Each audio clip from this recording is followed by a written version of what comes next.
ভরপুর শীত পড়ে গেছে আর শীতের সময় কিন্তু ফুলকপির সবজিটা অনেক বেশি পাওয়া যায়। তো আজকে আমার ছেলের বাবা 2-3টা ফুলকপি নিয়ে আসছে। তো দেখেই মনে হলো একটু পাকোড়া বানাই নি, আর ফুলকপি পাকোড়া খাইতে অনেক বেশি মজা লাগে। আসসালামু আলাইকুম, কেমন আছেন আপনারা সবাই?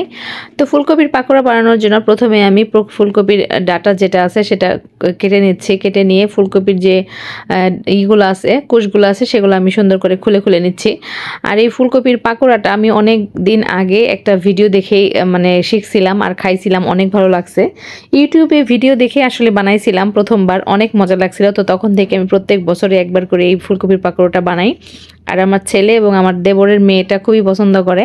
মানে ছেলেটা অতটা খায় না, কিন্তু দেবরের মেয়ে মানে ওই বাচ্চাদের নাম আমাদের কাম। আর যাই হোক, খুবই মজা লাগে, সেই জন্য একটু বানাই নিলাম। আজকে একটু কমই বানাইছি, আমাদের বাড়িতে সদস্য অনেক বেশি, কিন্তু আজকে একটু কমই বানাইছি। তো ফুলকপিটা সবগুলো খুলাই নিয়ে তারপরে এখানে আমি পানি দিয়ে ভিজিয়ে রাখবো 1 ঘন্টার মতো, লবণ দিয়ে। এতে কি হবে, ভিতরে যদি কোনো পোকা ময়লা থাকে তাহলে একদম বের হয়ে যাবে খুব সুন্দর মতো। আপনারাও কখনো এভাবে ফুলকপির পাকোড়া খাইছেন কিনা অবশ্যই কমেন্টে জানাবেন। তো 1 ঘন্টা হয়ে গেছে, এখন এগুলোকে আমি খুব সুন্দর করে ধুয়ে নিব। ধুয়ে আরেকটা ছোট বাটিতে নিয়ে নিছি। আসলে বাটিটা আমার একটু ছোটই হয়ে গেছে, তো কি আর করার, তা এটার মধ্যেই করে নিলাম। তো এখানে আমি প্রথমে দিয়ে দিচ্ছি আদা রসুন বাটা। আদা রসুন বাটা দিতে হবে, আর লবণ দিতে হবে স্বাদ মতো। তারপরে এখানে আমি দিয়ে দিব হলুদ গুঁড়া।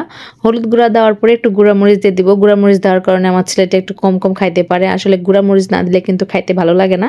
তো খুব ভালো করে মশলার সাথে এবং হলুদ লবণ সব কিছু মশলার সাথে আমি ফুলকপিটা মাখায় আমি আরও আধা ঘন্টার মতো রেখে দিব। রেখে দেওয়ার পরে এখানে আরও কিছু জিনিস ব্যবহার করব, সেটা হচ্ছে ময়দা এবং কর্নফ্লাওয়ার। আর এই দুটো জিনিস দিলে এটা খাইতে অনেক বেশি মজা লাগে। উপর দিয়ে একদম মচমচে হয়ে যায়, খাইতে অনেক বেশি মজা। আমি কিন্তু কর্নফ্লাওয়ারটা একটু বেশি দিছি, ময়দাটা একটু কম দিছি।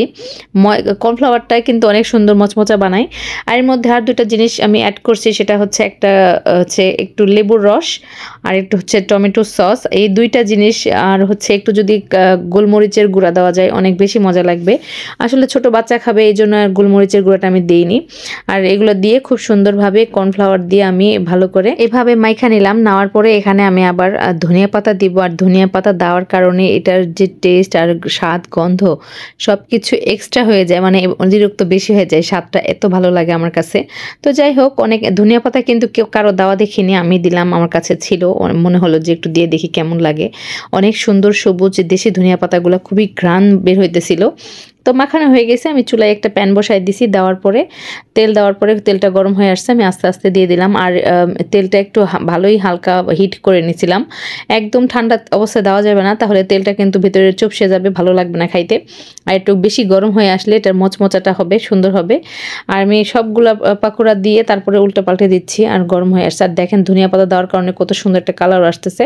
আর খাইতে কিন্তু অনেক মজা লাগে। আপনারা বাড়িতে একবার বানিয়ে খেয়ে দেখতে পারেন কেমন লাগে। আমার কাছে তো অনেক বেশি ভালো লাগে, ইনশাআল্লাহ আপনাদের কাছেও ভালো লাগবে। সাথে অবশ্যই টমেটো সস রাখবেন, তাহলে অনেক বেশি মজা লাগবে খাইতে। তো এটা আমার ভাজা শেষ, আমি নামাই নিচ্ছি। তো এগুলো নামাই নেওয়ার পরে আমি আরও একবার দিতে হবে, মানে 2বার। একটা ফুলকপি ভালোই হয়েছে, অনেকগুলাই হয়েছে, চারজন মিলে খাইছি, আমি, আমার ছেলে এবং আমার ছোট দেবরের মেয়ে আর ছোট যা এবং আমি, মানে 4 জন একদম ঠিকঠাক হয়েছে। আরও কিছু মানুষ হইলে হইতো না হয়তো বা, কারণ অনেক মজাদার খাবার, একটু একটু হইলে হয় না, একটু বেশিই লাগে। তো ভাবছিলাম যে ওদেরও একদিন আলাদাভাবে বানায় খাওয়াবো নি, আজকে আমরা একটু বানায় খাই। তো ভালোই লাগছিল। তো পরবর্তী যেগুলো ছিল সেগুলো আবার দিয়ে দিলাম, দিয়ে ভাইজা নিলাম খুব ভালো মতো, একদম সুন্দর মচমচে হয়ে যায়। ফুলকপির পাকোড়া যে এত মজা, আসলে আমি ওই ভাইয়াটার ভিডিও না দেখলে জানতাম না।